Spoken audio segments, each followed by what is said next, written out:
पुण्यातील कात्रज परिसरामध्ये काल एक मोठी आणि हृदयद्रावक घटना घडली। कात्रज परिसरामध्ये एका दुचाकीस्वार महिलेला एका मोठ्या कंटेनरने धडक मारल्यामुळे तिचा काल जागीच मृत्यू झाला। मी आता ज्या ठिकाणावरती उभा आहे त्याच ठिकाणी माग तो काल एक अपघात झाला होता। तसं बघायला गेलं तर ही महिला जी आहे ती तिच्या टू व्हीलर वरती जात होती। कात्रजच्या परिसरात ते दोघंही म्हणजे तो मोठा कंटेनर जो आहे तो आणि ती महिला दोघेही त्या भागातनच येत होते अशी आपल्याला माहिती मिळते, प्राथमिक माहिती मिळते।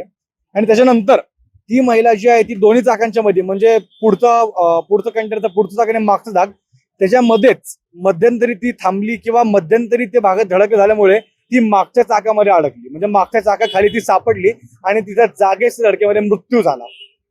आणि आपल्याला अजून एक माहिती अशी मिळते की तिच्या पश्चात तिला फक्त 2च मुलं आहेत, तिला पती नाहीये। आणि आता या गोष्टीमध्ये जर बघायला गेलं तर आतापर्यंत पुण्यामध्ये, पिंपरी चिंचवडमध्ये आणि फक्त पुण्यामध्येच नाही तर महाराष्ट्रामध्ये सगळीकडे जे अवजड वाहन आहेत त्याच्यावरती व्यवस्थित नियंत्रण न राहिल्यामुळे अशा घटना बऱ्याचशा घडतायत। आता ह्याच्यामध्ये संबंधित तपास चालू आहे पुढं की दोष नेमका कोणाचा होता हे सर्व तपासाच्या माध्यमातून आपल्या सगळ्यांना तर माहिती मिळेलच।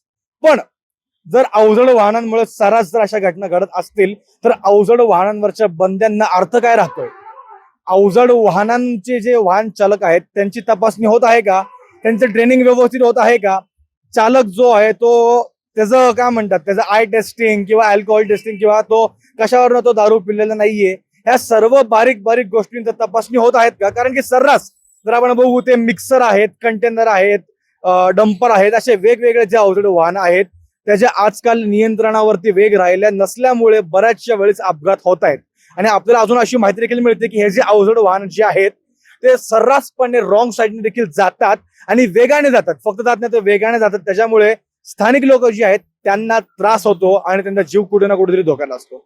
आता या गोष्टीवरती तुम्हाला देखील काय वाटतं किंवा तुमच्याही परिसरामध्ये जर अशी अवजड वाहनं सर्रास येत असतील तर तो परिसर नेमका कुठला आहे, कुठल्या परिसरात ते वाहन जात असतात आणि त्यांचे व्हिडिओज देखील तुम्ही आम्हाला पाठवू शकता। आणि या गोष्टीवरती देखील तुमचं मत काय आम्हाला कमेंटच्या माध्यमातून सांगायला विसरू नका आणि पाहत राहा न्यूज डॉट्स मी अंशुक असेल।